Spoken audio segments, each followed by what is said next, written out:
This is fine. We can see you and also the screen. So this is okay. You are only in the corner. Yeah. Okay. Welcome everyone. Today's speaker is Mandira Mondal, and she'll speak on Hilbert ideals for a class of P groups in characteristic P. Go ahead. Thank you, Professor Hanumantu. So today we are going to speak on a Hilbert ideal for some P groups in characteristic P.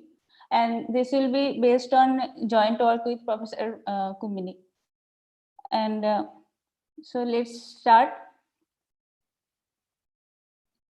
So first we define a linear representation of a finite group.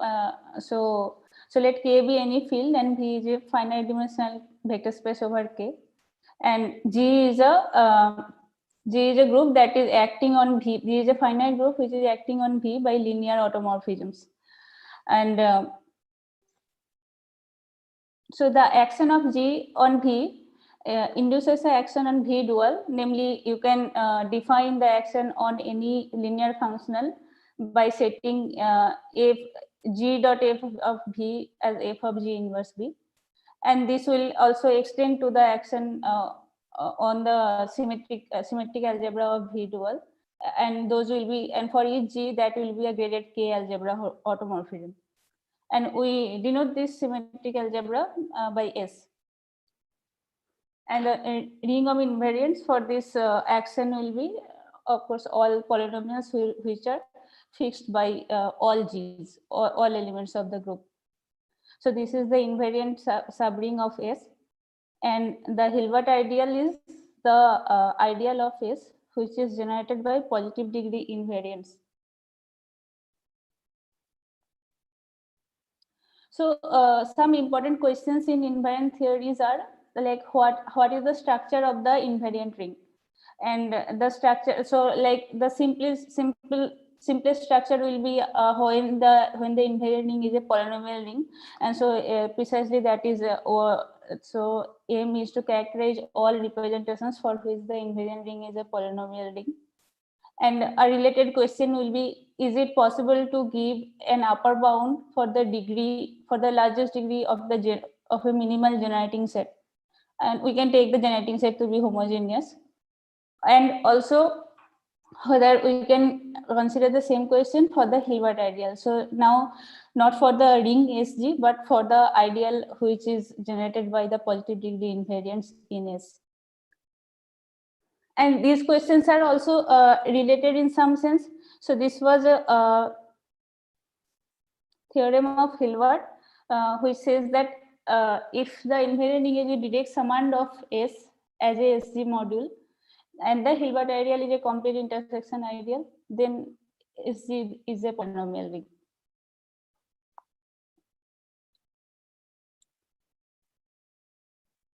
So these questions are very nicely answered for non-modular representations. That is when the order of G is invertible in K. So order of G is not 0. Order of G is not divisible by the characteristic of K. And then all these questions are properly answered. So those will be called non-modular representations, and a modular representation is when characteristic of K is positive and order of G is divisible by the characteristic of K. And so for this action, an element of G is called a pseudo reflection. If it fixes, it has a codimension one subspace of V which is fixed by. Is the condition in Hilbert's theorem necessary? Are the conditions necessary? For SG to be a polynomial ring? Yeah. You are given sufficient conditions. Are they necessary also? Yeah, so if SG is a polynomial ring, then it is generated by n algebraically independent invariants, and so those will generate the Hilbert ideal also. So the Hilbert ideal will be complete intersection for n is dimension of V. So this will say that, and so if the representation is non-modular, then SG is a direct summand of S anyway, and now we will build up to see that this should be a if and only if condition, which was studied by Sang, Koelau, and Brouwer and other people. Thank you. Does it answer it? Saying it is Yeah. they're also necessary. Yes, I mean one thing is that if SG is a polynomial ring, then it was proved that SG will be a direct summand. So the only the other way one needs to prove that if SG is a direct summand, then the Hilbert ideal is intersection ideal, then SG is a polynomial ring. So this is a this is an if and only condition. Okay, thank you. So so now it is we know that we will call G as pseudo reflection groups if it is generated by pseudo reflections, and then it is for non-modular cases it is known. So non-modular means that order of G is not 0 in K. Then it is known that SG is a polynomial ring if and only if G is generated by such elements. However, such a characterization is not known for modular case. But this was Sayre's so this result was proved by Seyfert and Todd first, and I mean Seyfert and Todd proved that they have classified all groups, all representations which are generated by pseudo reflections, and then they showed that the SG will be a polynomial ring, and then Chevalier showed it for all reflections groups which are of order 2, and then Sayre has noticed that Chevalier's proof actually can be generalized for all reflection groups, and then Sayre also proved a converse. So for the converse, Sayre did not need this condition that order of G is invertible in K. So this is for any field and any representation of a finite group, that SG is a polynomial ring, then G is generated by pseudo reflections.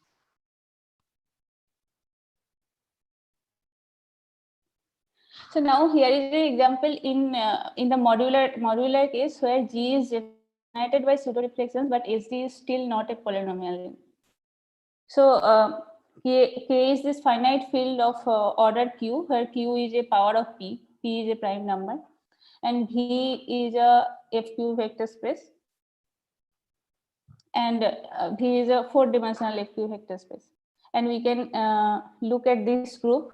This is acting on V like in a upper triangular way, but it can be so, and then it can be shown that it is a pseudo reflection group. It can be generated by pseudo reflections, and and the polynomial ring is the SG is not a polynomial ring.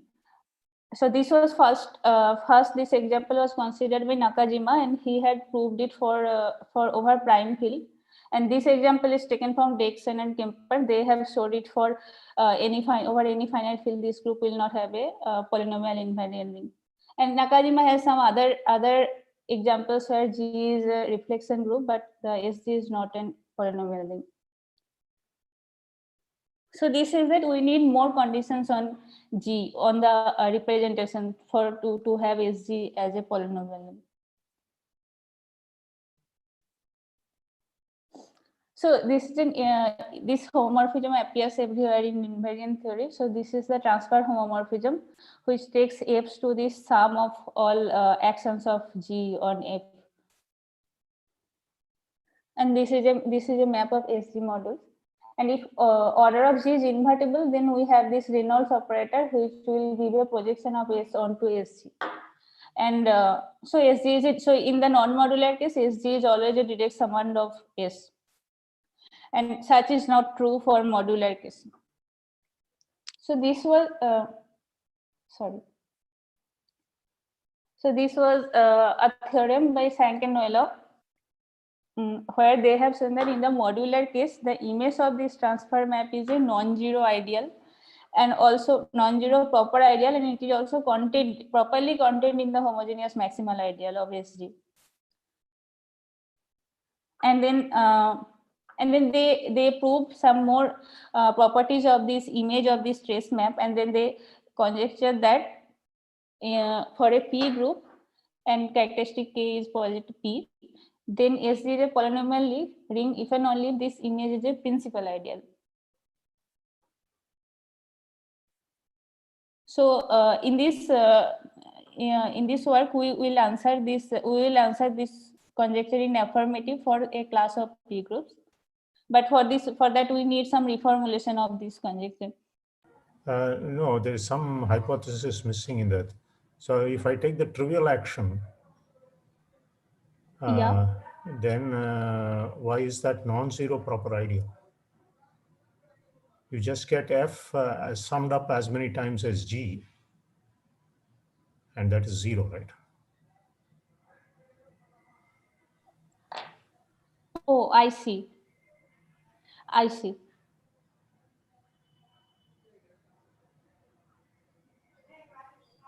But I think probably then I think it is implicitly they are considering that it is not a trivial action. I'll just check 1 second. Okay. Generated.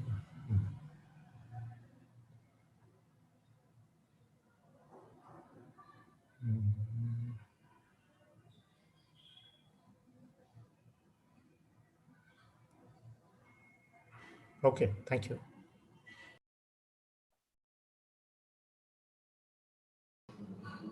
The assumption is that the group acts faithfully. It's a subgroup of GLN. If it's trivial, it would just be K, identity. Okay, I understand. It's the assumption is G is a subgroup of GLV. Yes. That is. Okay, thanks.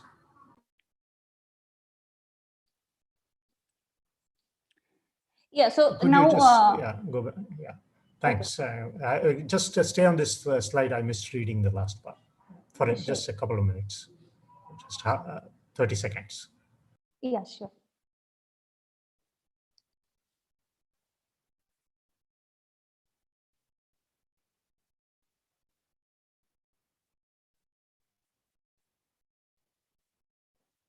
Okay, thank you. Okay. We will. Sorry, I have another question. So this is only the hypothesis that characteristic be positive is necessary here?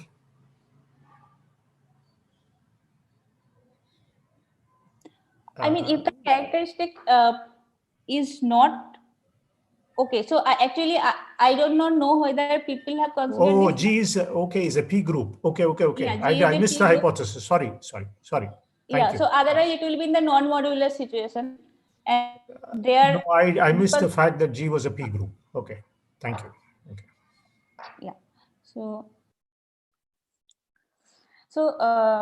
this is now Brouwer has worked on this, and Brouwer has reformulated this conjecture. So we will see that.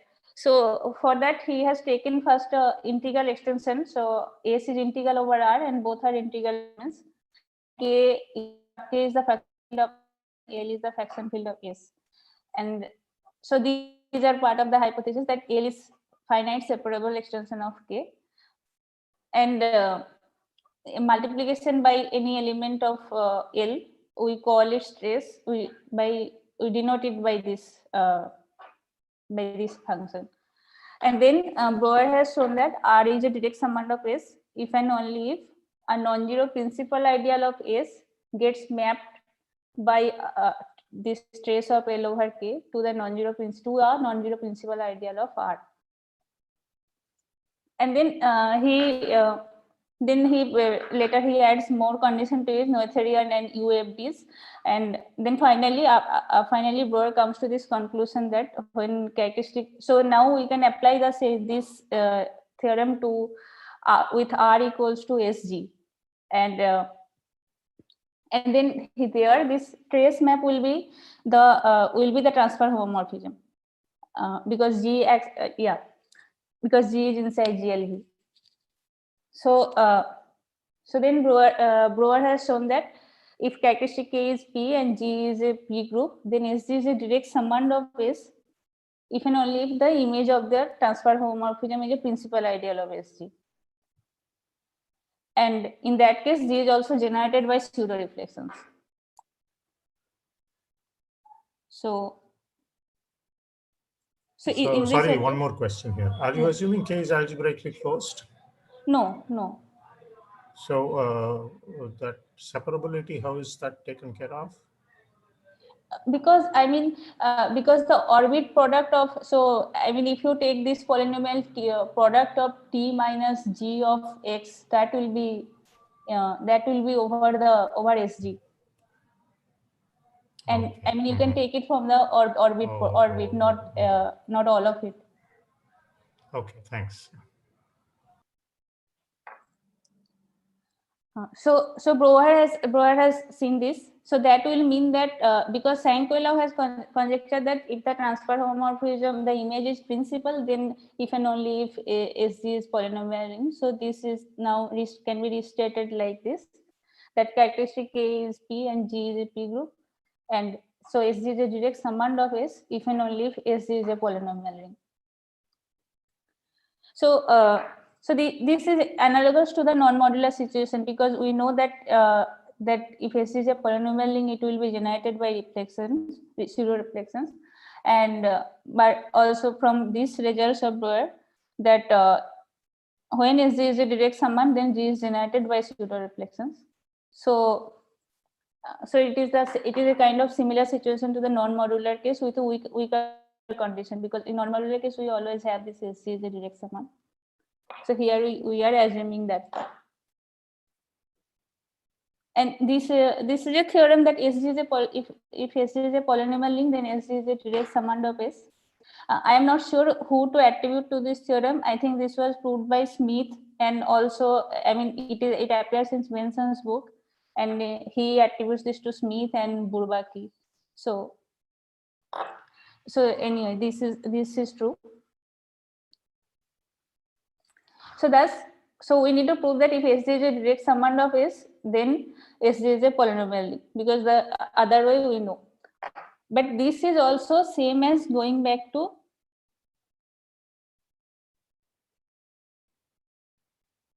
this theorem.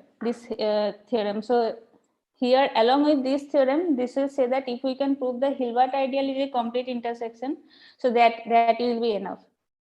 So we will try to prove that for a class of P groups.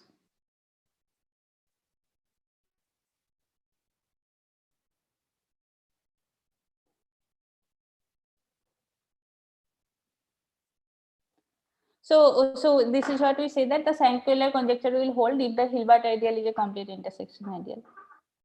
So Brouwer has exactly proved this for abelian P groups. So he has shown that if G is a abelian P group, then the Hilbert ideal is a complete intersection, and so therefore the Saint-Quelaw conjecture holds for abelian P groups. So is there any questions so far? Okay. And now this is another question that we are considering as before, which is that whether we can give a degree bound on the generating set of the invariant ring or of the Hilbert ideal. So this was considered by Noether at the beginning. So for a n-graded ring, we define beta R, n-graded ring R, we define beta R to be the minimal number of minimal degree of homogeneous elements that can be required to generate it as a K algebra. So for the non-modular case, it is known that beta of SG is less than equal to order of G, and this was proved by Noether for most cases, and Fleischmann and Fogarty for some cases are characteristic is positive, but characteristic is lesser than the order of G, and Benson has also simplified Noether's proof for these positive characteristic cases, but it is invertible in K. Order of G is invertible in K. But then, as usual, this does not hold in the modular cases. Not all the modular cases this can be expected. So if characteristic of K is positive and P divides order of G, and G is inside GLV, then it can be shown that MV is the direct sum of V, M copies of V, and this is a diagonal action on MV. Then it can be shown that on beta of K MVG is greater than equals to this number, which tends to infinity as M tends to infinity. So you cannot expect a bound on beta of SG in terms of only of order of G.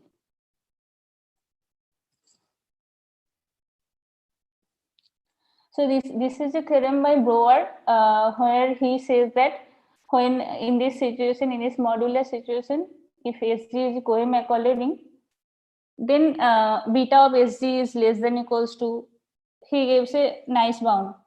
But here this, so he has shown that if F1, Fns are primary invariants, so primary invariance means that SG is a finite module over K, F1, F2, Fn.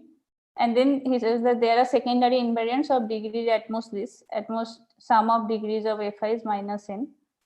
The secondary invariants are which generates SG over K, F1, Fn as a module. So Breuer has proved that, and this was conjectured by Dickson and Kemper. So they say that if the characteristic of K is P and G, order of G is divisible by P, then if the invariant is Cohen-Macaulay, then they conjecture that this bound holds, and also they have conjectured for the Hilbert ideal this bound holds. And the second one is known for some cases, some modular cases. So now we will state our theorem. So for our class of groups, we will answer Sank-Wheeler conjecture in affirmative and this conjecture 2 of Dickson-Kemper in affirmative. So so from now onwards, we will assume the characteristic K is P and G is a P group inside GLP, where V is a finite dimensional K vector space. Any questions so far?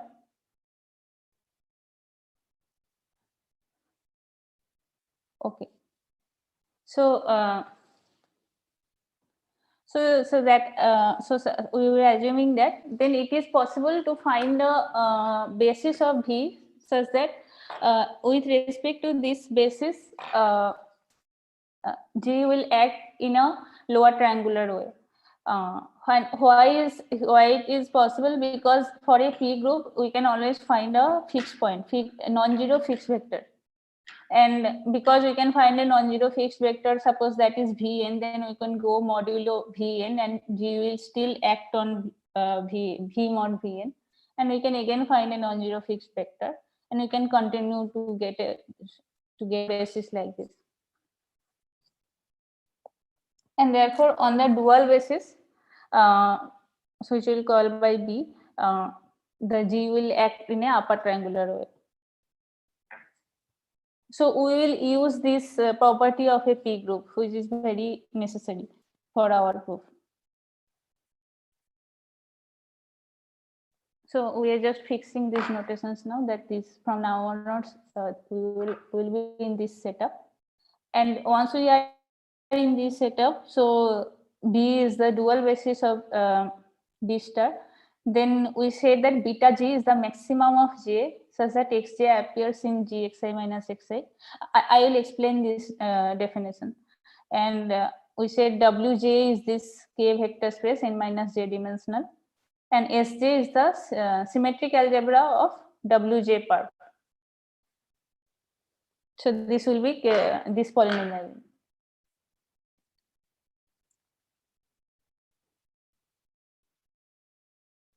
So I'll just skip a slide and I will explain the beta G and then I will come back to this Nakajima groups. So for example, say this is a element over some field which is acting on V, which is a finite 3-dimensional vector space. Then here what it is happening that X3 is fixed by tau and X2 is going to X2 plus X1. So here, so X1 appears in tau X2 minus X2. So, and it is the maximal one. So beta tau is 1. Similarly, beta sigma is also 1 and beta rho is also 1.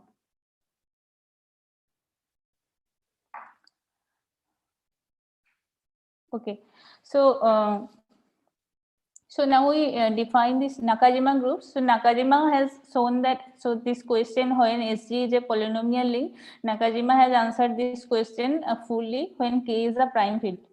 So for the prime field, he has defined a group, a class of groups, and he said that SG is a polynomial ring if and only if G is such a group.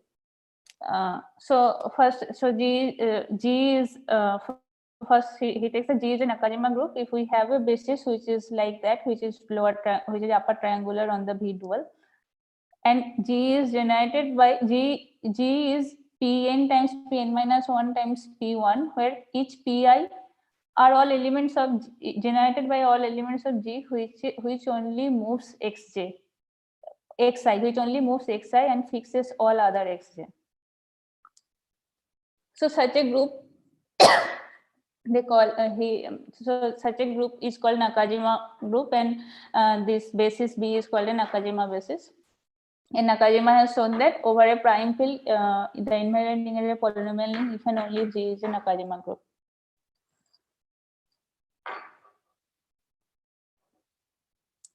So however, this proof cannot be extended to bigger fields.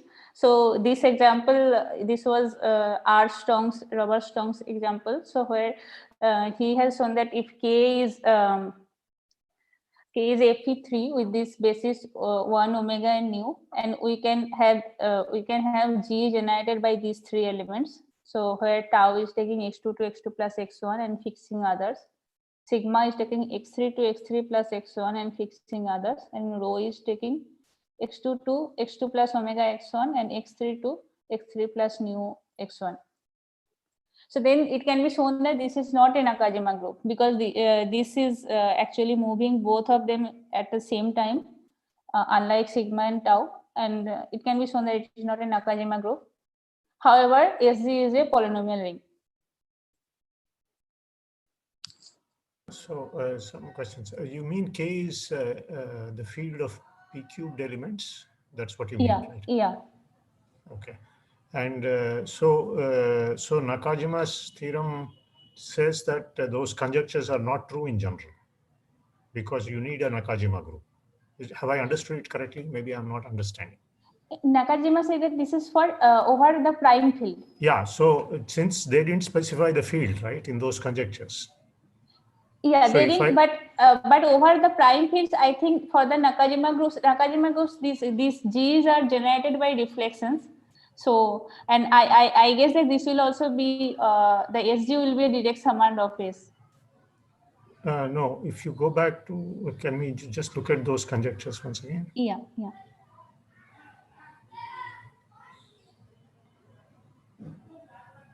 No, the two that you were trying to prove. Here. Yeah. Oh, that is okay. That is okay. But the next one, Dirksen-Kemper. Dirksen-Kemper is on the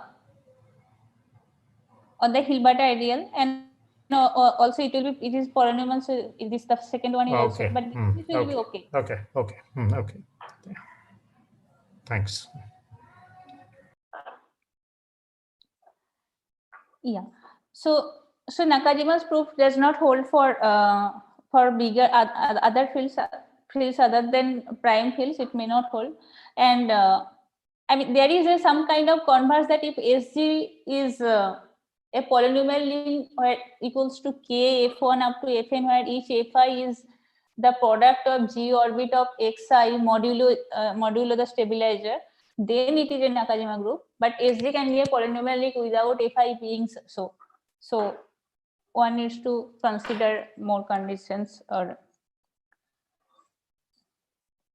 So here is, so we try to define a more general groups which are called generalized Nakajima groups.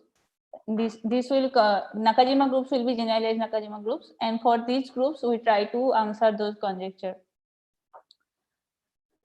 So in this generalized Nakajima group, so I'll first explain the definition. So first of all, we are taking this basis with respect to which G acts like a upper triangular way, and then we also want a sequence, strictly increasing sequence between 1 to n, and then we say that G is generated by certain subgroups, union of certain subgroups. So we will define these subgroups. So this Pk for each k equals to 1 to r, Pk should be generated by these elements of G which moves only exci's between ik minus 1 to ik. So in this range. Hello. Yes. So in the group G, is it just the product P1, P2, Pn, or it's a subgroup generated by the PIs? The subgroup generated by PI. So it has much more. Okay, it is not the product. So it is much more general. Okay. So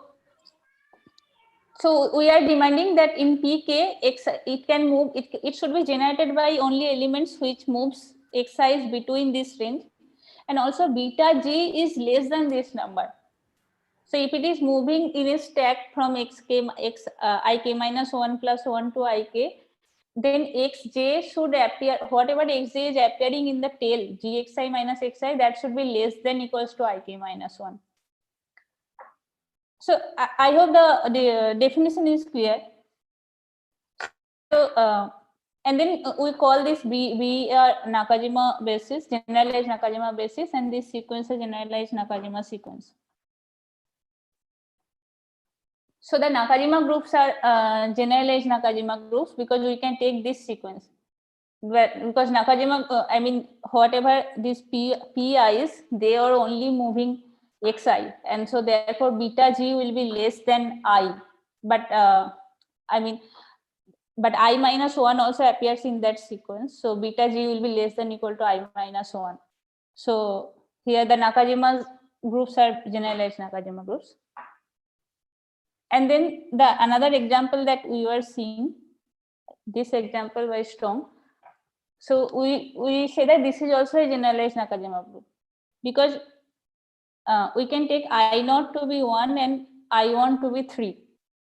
And then here all of these beta G's are 1. So these all of them are moving from x2 and x3. So they are between I0 and I1. And beta G is less than equal to I0, which is 1. So this is a generalized Nakajima group.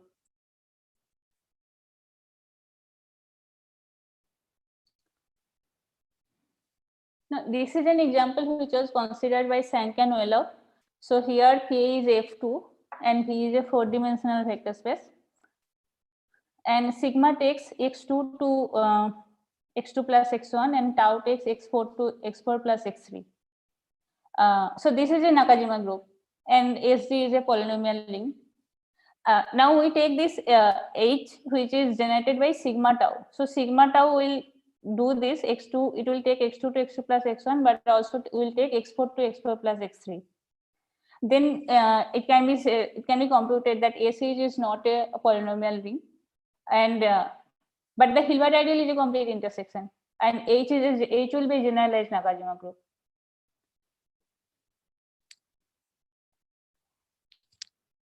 So, and just to explain the definition further, here beta sigma is 1, but beta tau is 3. So here is another example where K is F3 and V is a 4-dimensional vector space, and G is generated by sigma and tau are acting like this. This is a generalized Nakajima group, and it can be computed that G will not be a pseudo-reflection group. But still, so SG is not a polynomial ring, but still the Hilbert ideal will be a complete intersection ideal.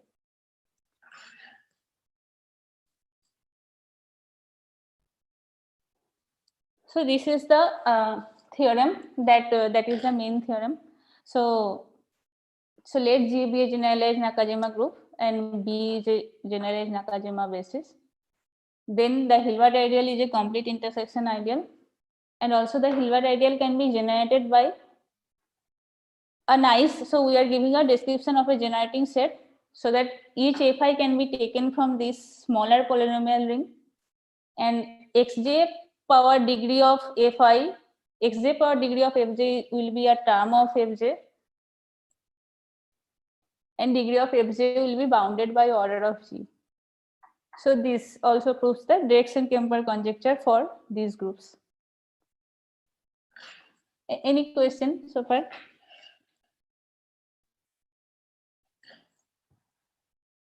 Okay.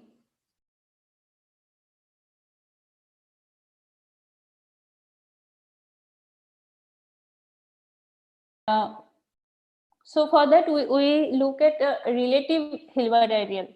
So for a so let W be a subspace of the fixed subspace of G, and then we look at the S ideal which is generated by W perp S intersection SG. Where W perp is all the linear forms which vanish on W. So for example, and we denote this ideal by HGSW. So for example, is if W is WR. So remember that we had defined WJ here for this, here. So WJ is this vector space. So if W is equals to WR, then WR perp is this. And so HGSW is this extended to S, intersect with SG, and then again extend to S. And height of this ideal will be same as height of this ideal because it's a finite map SG to S. And this will be same as height of this ideal in S. And that is same as dimension of W perp, which is same as the codimension of W in V. And so, and this is a result of Nakajima, that when W is inside Vg, this SG modulo this ideal is a polynomial ring, because it can be thought of as a coordinate ring of a coordinate ring of k n minus the dimension of W. So, and also this projection map from V to V dual is G equivalent. Therefore, this inclusion is also G equivalent, and therefore this symmetric algebra on W perp is a G stable subalgebra. So therefore, we can talk of the action of G on this this symmetric algebra, and we can talk of the invariant ring here and the Hilbert ideal. So all the ideal generated by positive degree invariants in this algebra. Any question? Okay. So now yes, I do have a question. Okay. In the Nakajima 1983 theorem, can you isolate that theorem? What is the hypothesis? So the hypothesis is W is inside Vg. So G is what? Just So, could you state the entire hypothesis just in words? yeah, I think we do not need G is a P group also. I think it is over any field and any group. That's what. So can you just could you just state it in words, the entire theorem? I see. Okay, 1 second. So it is that so G is acting on V, and then W is a subspace which is inside Vg, and then it says that this SG mod, this is a polynomial ring. W per I space see. This is a very general result. Yeah. I see. I think it does not because the proof does not assume the field, any field condition. Okay. Yeah. Thank you. Okay. So now we look at this comparison of G on V and comparison of the action. So how does it act on V and how does it act on V dual? The same action. So suppose that on V we have this lower triangular action. So this V1 to VR is being moved here because B may not be 0. That A star fixed, and then the action on dual will be given by these matrices, and so this will. And if W is WR, then we can think of this G inverse transpose will be in GLW perp dual, and G is in GLW. And W beta G is inside W beta G. You should remember WI as so. This means that V beta G plus 1 till Vn, they will be fixed, because if beta G appears here, then on the dual action it will appear here. So the rest of this will be fixed. Whatever Vi appears which are bigger than beta G. So this is the observation that we did.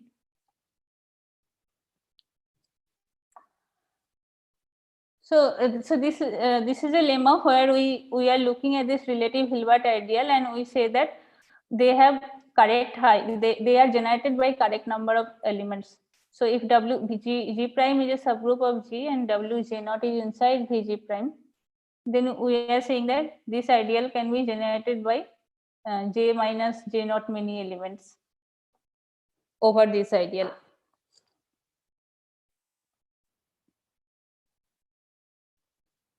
So for the proof, so definitely all Wj's for J greater than J naught are in Vg prime.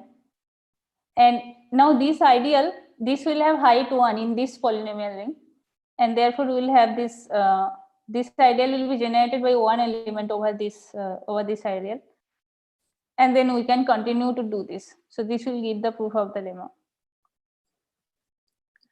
And now we introduce some locally finite derivations.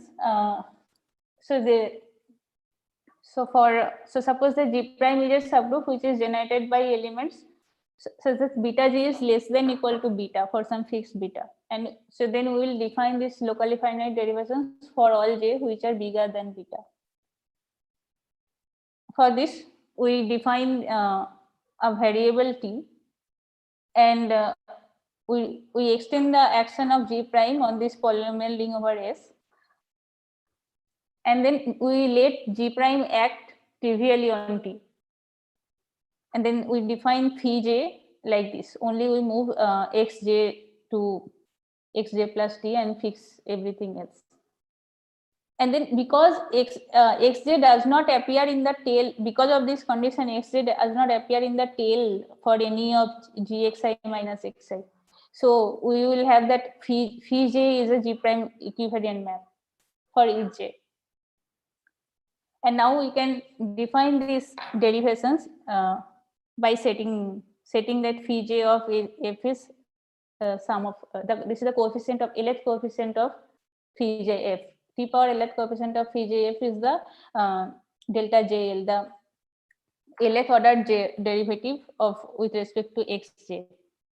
It can be seen that these are derivations, and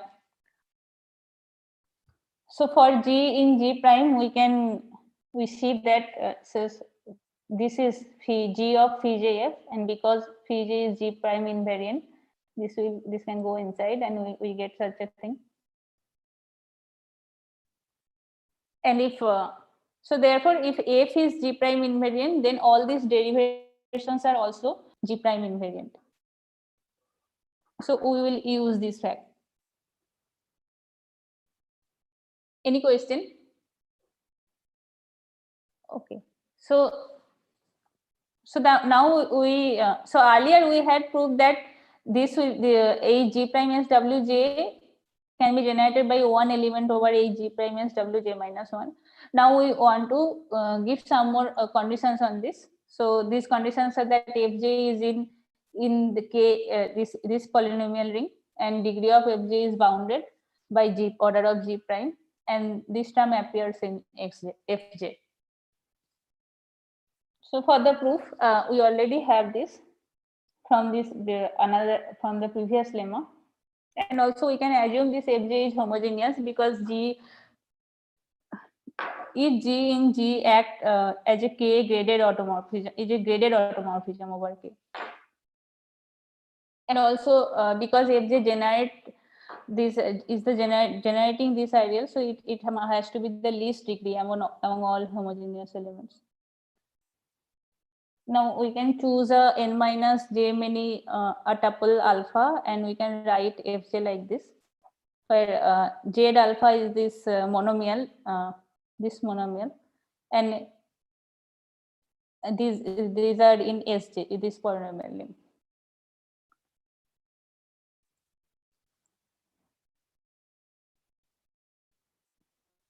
So, and this delta alpha is the composition of this differential operator. So note that delta n is sort of differentiating with respect to xn, and it is of order alpha n, and then we differentiate with respect to xn minus 1 of order alpha n minus 1, and we continue till we reach here.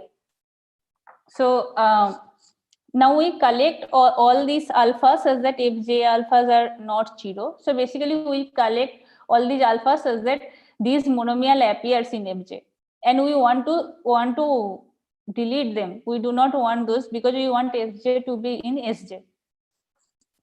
So we just try that, we just do that. So we collect all these elements which appears, which has xj plus 1 to xn terms, and then we order them in the reverse lexicography order. And we say that inductively we can subtract all these elements. So we said that if j naught is this, and we inductively set this. So if j1 is f j naught minus delta alpha naught of f j naught times z alpha naught. And so we say, so it can be shown that if j minus f jk will be in the smaller ideal, considering the minimality of degree of fj. These will have properly lesser degree than fj, so they will be in the smaller ideal. And therefore finally we will reach somewhere where fj minus fjm is in the smaller ideal, so we can replace fj by the small fj.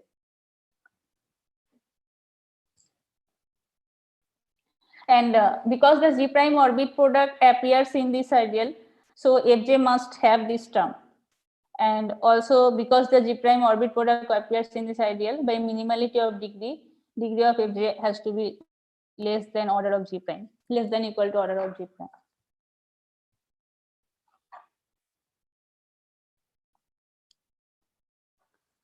So now we say that if G prime fixes these elements, then this relative Hilbert ideal will be same as the Hilbert ideal of this smaller ring. Note that we can consider this because Wj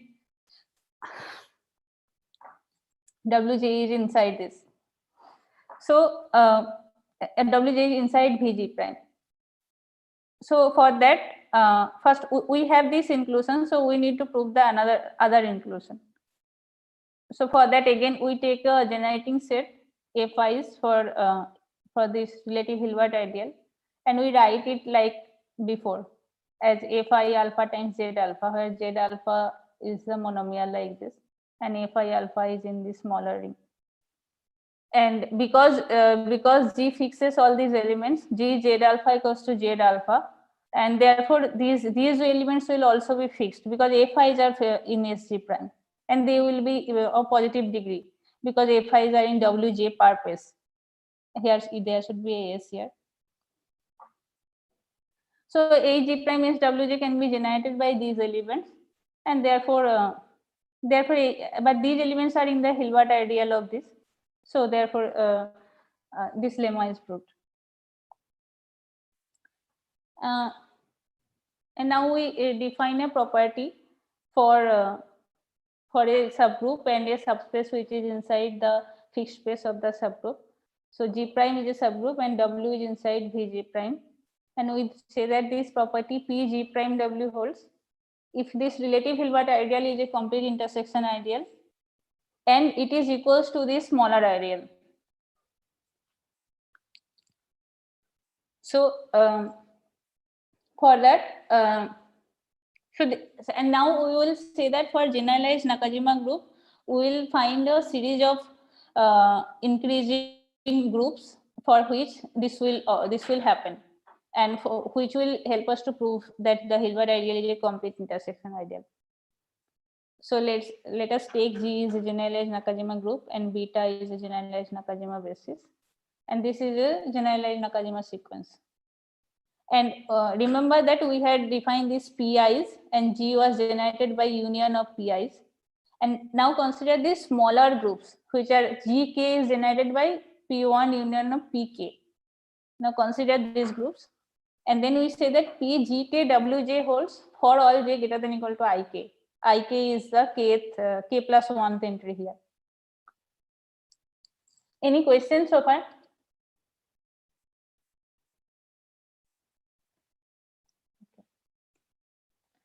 So, so by definition of the Nakajima group, Wi naught will be in Vg1, and therefore I mean a G1 is Wi naught is Wi naught per pace, which is this, but these are in SG1. Therefore, a G1 is I naught will be exactly this, but this is also the Hilbert ideal of the smaller d. So PG1 Wi naught holds. But now using this previous lemma, so this means that a G1 is Wi naught is a complete intersection. But now we can use this lemma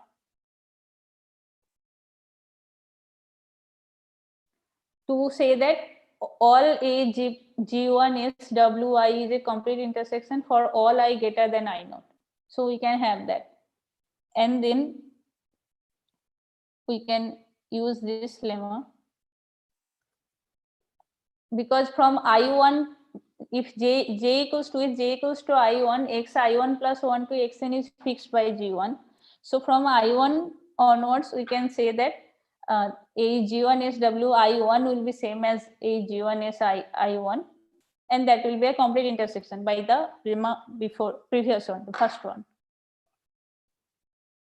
So now by induction, we can assume it for Gk and Wj, where j is greater than or equals to Ik. And now note that Gk plus 1, as for the generating set, Gk plus 1 differs by Gk only by Pk plus 1. And Pk plus 1 does not do anything from x1 to xik. So on Sik, they act similarly. So on Sik, the Hilbert ideals are same. And this equality holds because by induction step. But this will consider the smaller ideal. So these all are equal.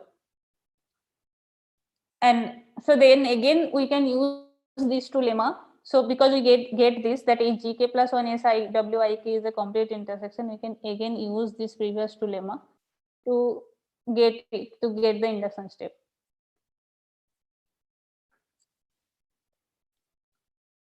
And now for the proof of the theorem that the Hilbert ideal is a complete intersection and Hilbert ideal is generated by this nice set.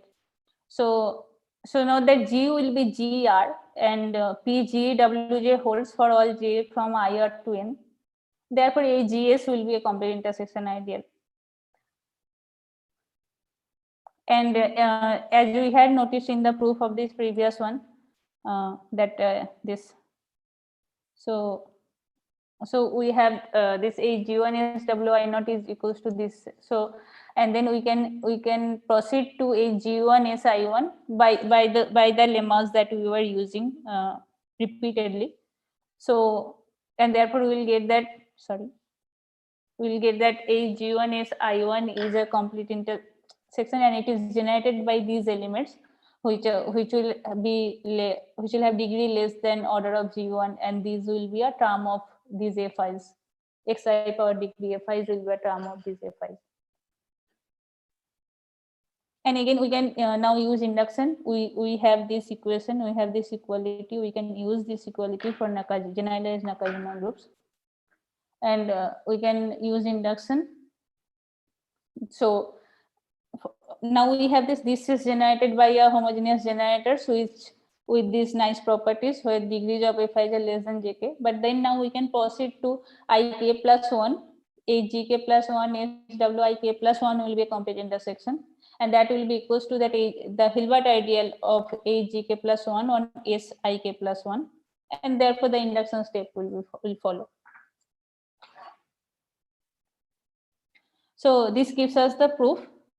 And so now there are some questions. As you have computed examples, we have seen that this, and also we have shown here that even the Hilbert ideal is a complete intersection holds for P groups which are not even generated by pseudo reflections. So a question will be to ask whether it is true, and more precisely whether this property holds for some W inside Vg, because if that holds, then the Hilbert idea, then that will be AGSW will be a complete intersection, and that will give us that AGS is a complete intersection. So I'll stop here. Thank you, Mandira. If anyone has questions, please ask now.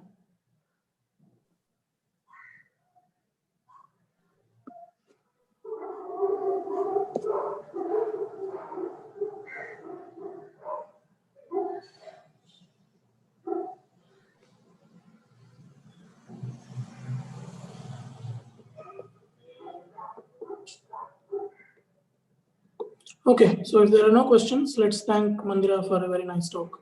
Thank you.